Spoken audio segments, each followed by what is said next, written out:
Boa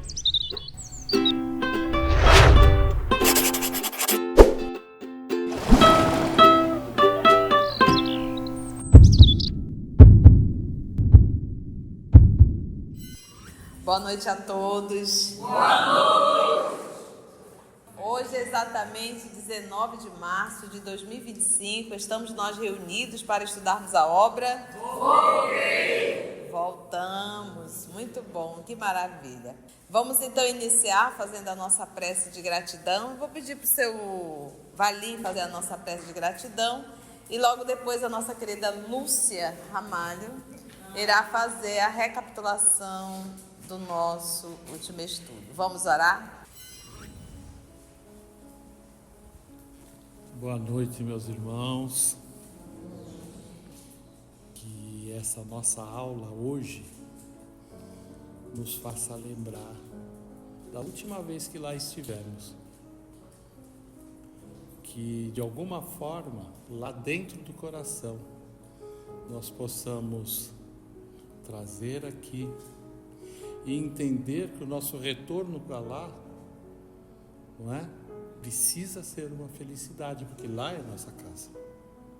Agradecer ao Pai que nos colocou dessa forma para aprender a alcançar sua luz, alcançar seu objetivo de semelhantes a Ele. Que hoje a nossa tia nos mostre com serenidade, como sempre faz, e que nos coloque com felicidade de que podemos voltar à nossa casa quando nosso Pai nos abençoa. E aí podemos perceber que melhoramos e perceber que o nosso retorno não está sendo em vão, em termos morais. E pedimos permissão então para iniciar essa aula do nosso irmão Jacó, que nos brinda com sua percepção de lá, nos mostrando qual o caminho também da nossa evolução. Que assim seja. Bom, gente, semana passada nós iniciamos o capítulo 16, a palavra do companheiro. Jacó, ele fica maravilhado diante do esplendor daquela estrela e nos diz que é impossível descrever tamanha beleza. Ele percebeu que a estrela ia se transformando lentamente. Reconheceu a figura de Bittencourt Sampaio, com uma expressão resplandecente, que ele imaginou ser um ser angélico. Nesse momento ele ficou novamente envergonhado. Tentou recuar, mas não conseguiu. Tentou se ajoelhar, mas Guion o segurou. Sem qualquer afetação, Bittencourt Sampaio saudou aquela assembleia, aquela reunião. Aí ele foi até Jacó e, colocando a mão sobre a sua fronte, elogiou Jacó por ter confessado as suas faltas. Ele falou umas palavras bem bonitas para Jacó, que deixou ele bem emocionado. Paramos aí. Ok, então vamos lá. Então nós estamos no julgamento. O julgamento em nós mesmos, né? Então aquele processo que a gente não faz o auto-julgamento, e isso é muito comum. A gente tem a língua afiada, a cabeça afiada para julgar o outro, mas a gente não faz um auto-julgamento, para reconhecer as nossas mazelas, as nossas fragilidades. Por que a gente, quando tem problema dentro do centro espírita, a gente sempre acha que é o outro? Será que a gente já fez uma autoavaliação para saber se nós não somos o problema? Não é verdade? Então, a gente precisa fazer isso. E muitas vezes, por conta da vaidade e do orgulho, a gente não faz esse auto-julgamento. Então, a gente está sempre justificando e está sempre transferindo tudo para o outro. E, na verdade, quem está precisando somos nós. Então, tenhamos muito cuidado e a necessidade desse auto-julgamento. A gente pode passar uma vida inteira se justificando. Não é isso, é aquilo, é assim, é assado, é assim. E acredita na sua justificação. Acredita, passa a acreditar. É tanta mentira que a própria pessoa acredita que está certa. Só que quando a gente desencarna, acabou isso. Não tem mais como você estar se boicotando ou, de certa forma, você está se justificando. Acabou. Não tem mais máscara. Ali é nu e cru, como diz o ditado. Então, por isso que o Bittencourt falou para ele do benefício dele ter feito esse julgamento. Como foi bom, porque senão a lei iria fazer. Por isso que ele, só voltando, ele diz aqui, só um parágrafo vou voltar. A infinita sabedoria instala tribunais para julgar aqueles que não a conhecem. Não conhece o quê? As faltas. Porque a ignorância reclama lições. Se eu ignoro, preciso de lições. Às vezes, lições o quê? Rudes, dos planos exteriores. Mas os filhos do conhecimento, dos planos exteriores, da vivência no horizontal. Mas os filhos do conhecimento santificante, ou seja, aqueles que sabem fazer um auto-julgamento, por isso que ele chama de filhos santificantes, condenam ou salvam a si mesmo. No caso do Jacó, ele se salvou ou se condenou? Se condenou. Mas só faz isso quem é filhos do conhecimento santificante. Quem ainda não tem esse conhecimento santificante não vai fazer auto-julgamento. Nós podemos passar uma vida inteira só adquirindo informações. Só volume, informação, só informação, e a gente repete. Se eu pegar um papagaio e ficar repetindo, ele vai aprender e vai falar. Então, muitos de nós somos o papagaio, muitas vezes. E quando que a gente percebe que nós somos o papagaio? Quando a dor bate na porta.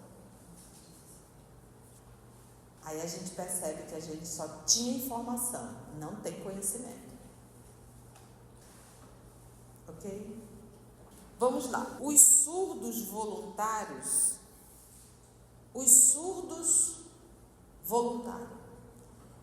não quer escutar. E não quer escutar por quê? Porque não quer. Eu não quero. Voluntariamente eu não quero ouvir.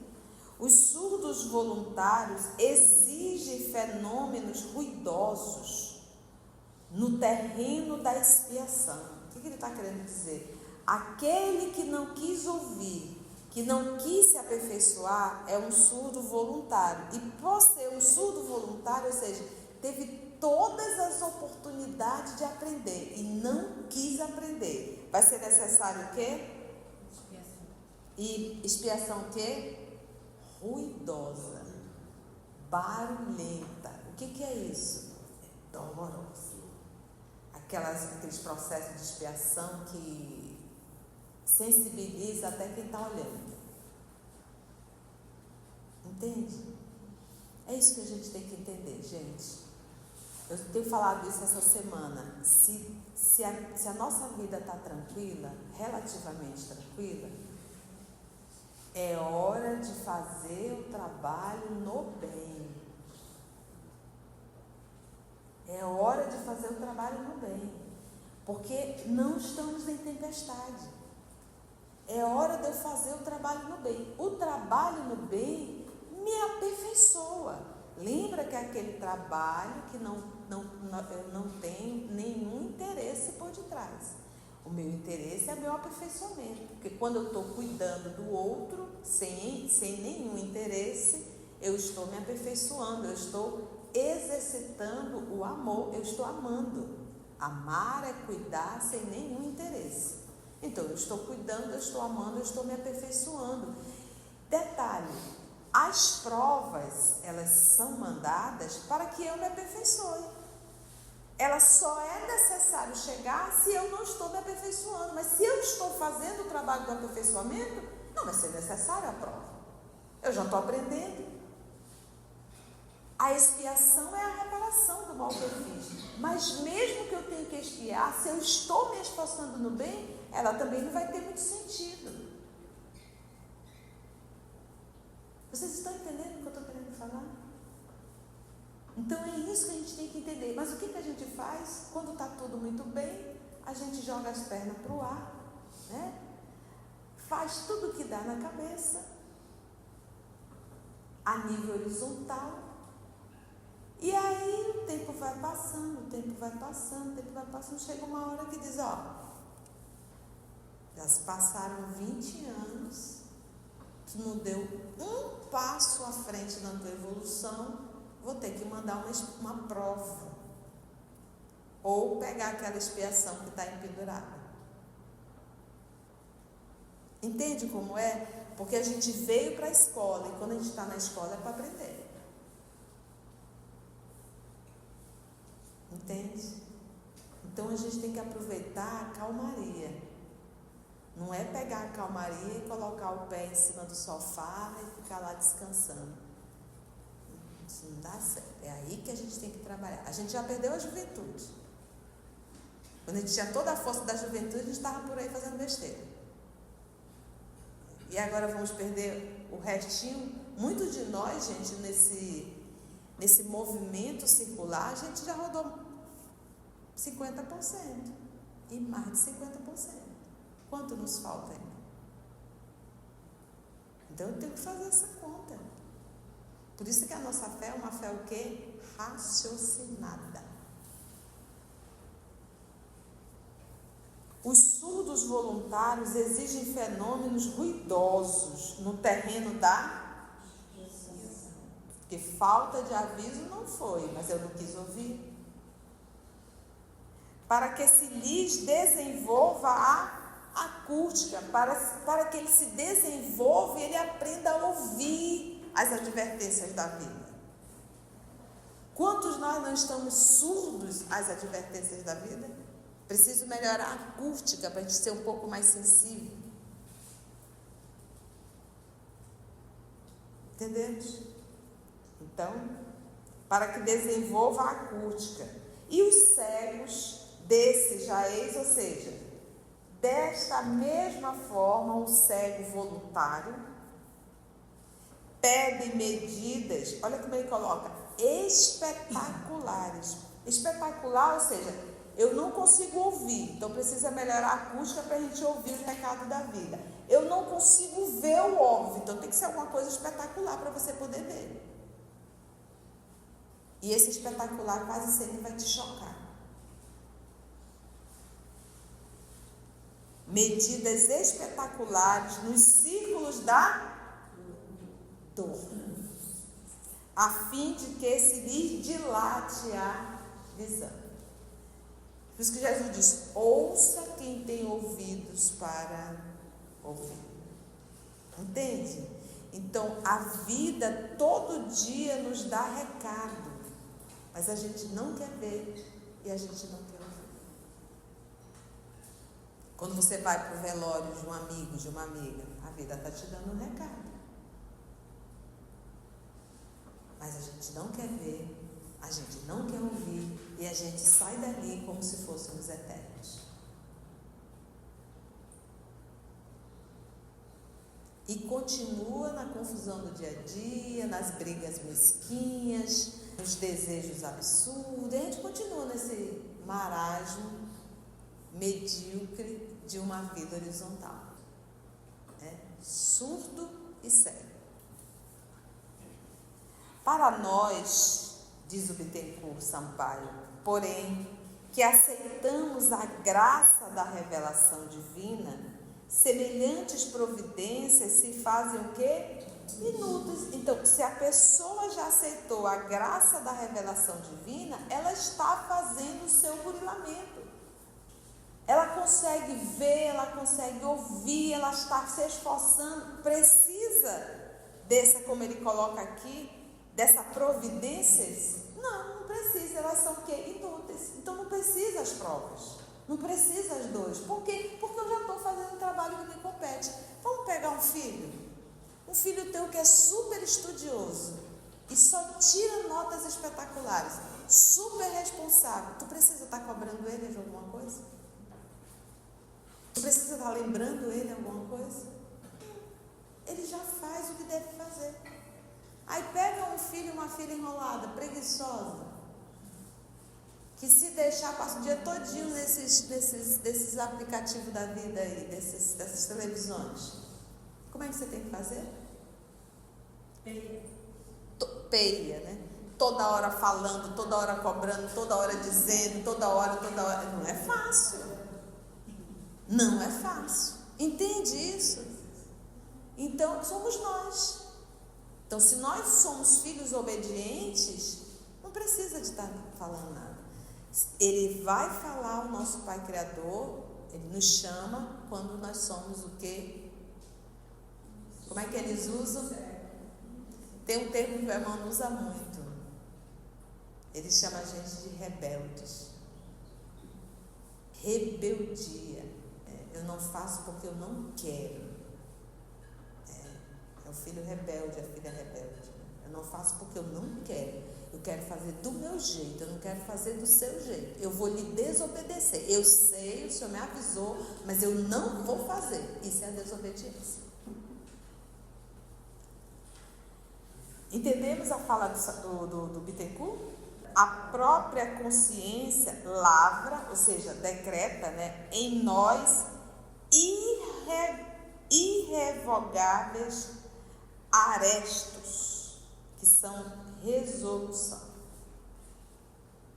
Então, a minha própria consciência vai decretar em nós irrevogáveis conceitos. Vai podar a própria consciência, porque a lei de Deus está gravada na consciência. Somos o fruto de nossa semeei, terei que colher. Somos o fruto de nossa sementeira. Somos o fruto disso. O que eu plantei, eu vou ter que colher. O que eu fiz na vida, eu terei que colher isso que eu fiz da vida. Erramos e acertamos, aprendendo, corrigindo e aprimoramos sempre, até a conquista do supremo equilíbrio. Né? Porque a nossa busca é a busca do equilíbrio. Nem lá, nem cá, o meio. Processo de educação nem superprotetora, que vai prejudicar muito esse ser, nem agressiva demais, mas nem permissiva demais, nem amorosa demais. De tudo tem que ter um pouco para ter o equilíbrio. Entende? Você está com filha pequena ainda, né? Qual a idade que ela está? Tem 2 anos para trabalhar ainda bastante. O grande problema da infância, dessa primeira infância, é que o adulto acha que a criança não entende nada. O adulto acha, inclusive, que ela não deve trabalhar nos serviços que está dentro da capacidade dela. Então, normalmente, às vezes, você tem a babá, e a babá faz tudo. Se a menina brinca com os brinquedos, o menino brinca com os brinquedos, a babá vai lá e recolhe. Então, esse tipo de educação em que você trata o filho nessa idade, até os seus 7 anos, como se fosse boneco e boneca, vai permanecer o resto da vida boneco e boneca. Então, desde e até os 7 anos, é quando se completa a reencarnação do espírito, é aos 7 anos de idade. Então, da vida intrauterina até os 7 anos de idade, é aonde está um caderno limpo para o pai começar a história, o pai e a mãe, no processo de educação e personalidade desse ser. Entende? Então é aí o processo de educação. Caiu, não vai, minha filhinha, levante, minha filha, deixa ela se levantar sozinha. Você já viu que não quebrou, que não. Se ela cai, já faz aquele drama, você diz, minha filha, vem cá, meu filho doida. O que você está ensinando para essa menina? Ser forte ou ser uma manteiga derretida? E ela tem que aprender a se defender. Então, o que a gente faz? A gente deseduca até os 7 e quando chega 8 anos a gente quer educar. E a linguagem não é mais a mesma, tem que ser outra já. Quando chega na pré-adolescência é outra linguagem. Então é isso que eu digo muito. A gente se prepara para ter um filho, mas a gente acha que se preparar para ter um filho é arrumar um quarto e fazer o pré-natal. A gente deveria buscar livros de psicologia educacional, psicologia da infância. A gente tem que aprender, porque é uma personalidade que está se formando e eu vou contribuir para isso. Então é muito sério. E detalhe, não tem ex-filho. O que tu educar, tu vai ter que carregar isso enquanto tu estiver encarnado. Se não souber educar, terás um péssimo filho, uma péssima filha. E quem vai sofrer isso são os pais. Eles vão responder, mas o pai sofre a consequência de ter um mau filho. Essa fala não é minha, essa fala é do Evangelho segundo o Espiritismo. Então a gente tem que aprender, a gente tem que buscar. A gente tem que buscar e tem muito material bom. Antigamente a gente tinha que ir na biblioteca lá do centro da cidade e não tinha esse material que nós temos hoje. Então hoje a gente pega pela internet, a gente busca. Tem muito material bom, muito material. É esse o processo. Então, até a conquista do supremo equilíbrio, quando nós alcançarmos esse equilíbrio, nós seremos excelente pai, excelente mãe, excelente filho, excelente funcionário, excelente motorista no trânsito, excelente tudo. Pronto, instalou a paz no planeta Terra. Não te prendas, pois, às sombras destrutivas do remorso ou da queixa. Não te prende nisso. E agora falando para ele, você já fez a sua autoavaliação, você percebeu que errou, mas não vá se prender. A gente faz uma autoavaliação, reconhece, porque se lembra que ele estava magoado, porque ele não tinha o quê? Luz. Isso é uma coisa que magoava, porque talvez ele tenha criado uma expectativa naquilo que ele fez. Pô, já estava dentro do centro espírita, trabalhando não sei quantos anos, acordava cedo. Então ele acreditou, ele criou uma expectativa. E o que diz o Evangelho? Todo aquele que se eleva, e isso dói, isso provoca uma dor muito grande. Então de repente ele se percebeu sem luz. Mas agora fazendo uma autorreflexão, ele fazendo essa autorreflexão, a autenticidade, ele disse, eu não mereço. Eu realmente não sou nenhum pedido. Não te prendas, pois, às sombras destrutivas do remorso ou da queixa, tá? Quem terá passado incólume, ou seja, ileso, intacto, nos precipícios das paixões humanas, senão o Mestre amado e nosso Senhor? Quem foi o único que passou aqui sem nenhuma mancha, sem não ter feito uma queda? Só Jesus. Mas há quantos milhões de anos nós estamos reencarnando, gente? Do Paleolítico para cá, nós estamos falando de 180 milhões de anos. É muito tempo. A gente é bom reencarnar, bom reencarnar, bom reencarnar. Olha a tolerância divina. É por isso que agora, no período da transição, que começou no século XIX, e nós espíritas temos que dar um tranco maior ainda. Porque a gente tem informações que muita gente não tem. Somos privilegiados? Não. Somos os mais rebeldes.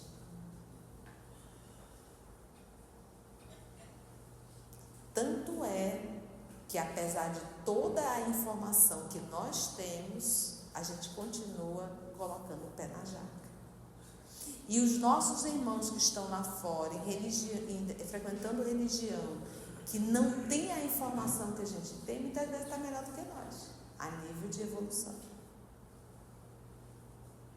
Então, nós, os espíritas, somos os mais rebeldes. Aquele que precisa saber disso, mas por que isso, mas por que isso, mas por que isso, mas por que isso, mas por que isso, mas por que isso, mas por que isso? Aí a gente vai começar a pensar, para ver se há algum movimento de mudança.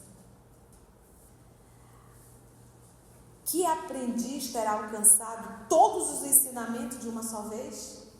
De uma só vez. Aprendeu de uma só vez, em uma encarnação, tu saiu de espírito primitivo para Cristo. Então, não pegue essa fala aqui para te acomodar. Ah, mas ninguém evolui só de uma vez. Não é só uma vez, nós já estamos milhões de vezes. Ele está falando aqui no caso de uma única existência e tu já resolveu tudo, já é um espírito crítico. De uma só vez ninguém evolui. Faz sentido? Acalma o coração de discípulo e concentra as tuas esperanças nos dias abençoados do... Acalma o coração de aluno. Discípulo é aluno. E concentra as tuas esperanças nos dias abençoados do futuro, porque esse já passou. Frederico Figner não vai nascer mais, porque o homem só nasce uma vez. Vai ser uma nova encarnação, uma nova formação de personalidade. É um começar. Mas o Frederico não reencarna mais. Entende? A personalidade, se eu, Conceição, desencarnar, a Conceição não volta mais. Será uma nova existência, um novo corpo, uma nova formação de uma nova personalidade. É a fala de apóstolo, do apóstolo Paulo: o homem só vive uma vez. Tá? Então, acalma o coração de discípulo, de aluno e concentra as tuas esperanças nos dias abençoados do futuro. Vamos lá, começar a trabalhar, porque não adianta reclamar, como diz o povo, leite derramado. Foi bom? Alguma pergunta? Alguma colocação? Deu para compreender, gente? Eu estou ticando bem devagarzinho, porque esse texto do Bittencourt Sampaio é muito bom e muito atual. Então é aquilo que a gente vai deliciando, refletindo, meditando, saindo daqui incomodado. O estudo, ele tem que mexer com o nosso mundo íntimo. Eu tenho que sair incomodado do estudo, mas é uma incomodação íntima, não é chateado com fulano, com beltrano, com ciclano, não. É uma incomodação íntima. E a gente tem que sair refletido. Aí quer dizer que valeu a pena o estudo. Por isso é que eu pergunto, foi bom? As chibatadas foram boas? Para todos nós, né? Foi leve? Que bom. Se você chegou até aqui o final, deixa seu comentário. É muito importante a gente poder ler o teu comentário. Não esqueça de curtir para que possa divulgar a página. Dá o seu like, né? E, se possível, faça a sua inscrição no nosso canal e toca o sininho. Porque quando você toca o sininho, o YouTube avisa para você quando o EOS publicar um novo estudo. Então, receba um grande abraço da família EOS Manaus.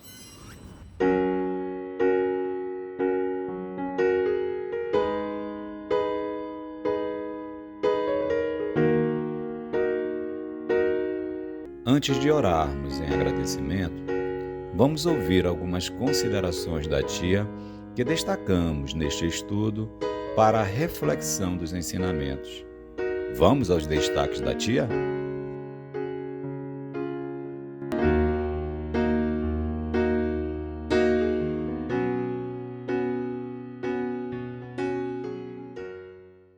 A gente não faz o auto-julgamento, e isso é muito comum.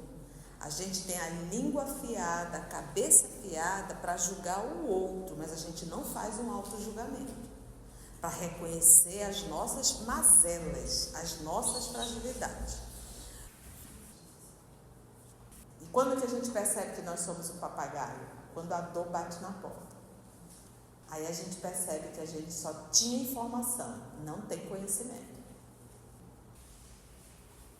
Se a nossa vida está tranquila, relativamente tranquila, é hora de fazer o trabalho no bem.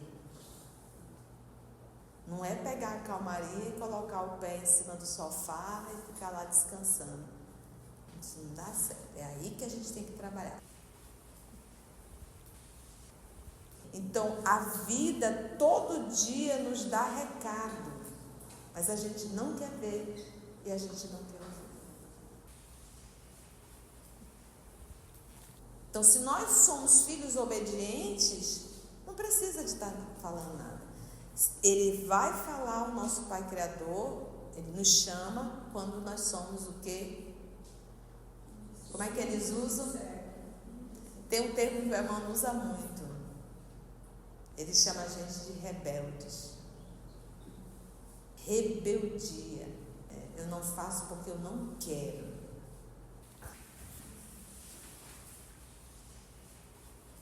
Somos o fruto de nossa sementeira. Somos o fruto disso. O que eu plantei, eu vou ter que colher. O que eu fiz na vida, eu terei que colher isso que eu fiz da vida. E detalhe, não tem ex-filho. O que tu educar, tu vai ter que carregar isso enquanto tu estiver encarnado. Se não soube educar, terás um péssimo filho, uma péssima filha. E quem vai sofrer isso são os pais. Mas há quantos milhões de anos nós estamos reencarnando, gente?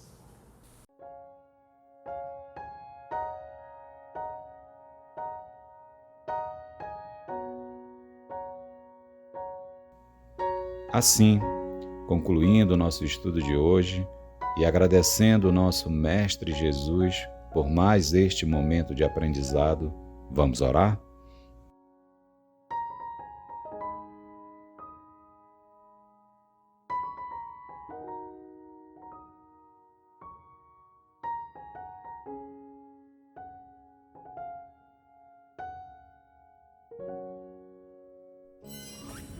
Então, meus irmãos, agradecemos a Deus nosso Pai, ao nosso Mestre Jesus, aos amigos espirituais aqui presentes. Te rogamos, Senhor, a força necessária para a luta do dia a dia, a sabedoria que nos traz o discernimento, para que possamos entender sempre que nós não somos daqui. Nós estamos. Muito obrigada, amor. Que assim seja. EOS Manaus. Estudando para servir ao Cristo. Visite nosso site em www.eosmanaus.org. No YouTube, procure o canal EOS Manaus. Participe do nosso grupo no Facebook. No Instagram somos @EOS Manaus. Escute e estude na Rádio Manaus de Estudos Espíritas. Estamos, também, em diversas plataformas de áudio. Procure EOS Manaus, no seu aplicativo preferido. EOS Manaus. Estudando para servir ao Cristo.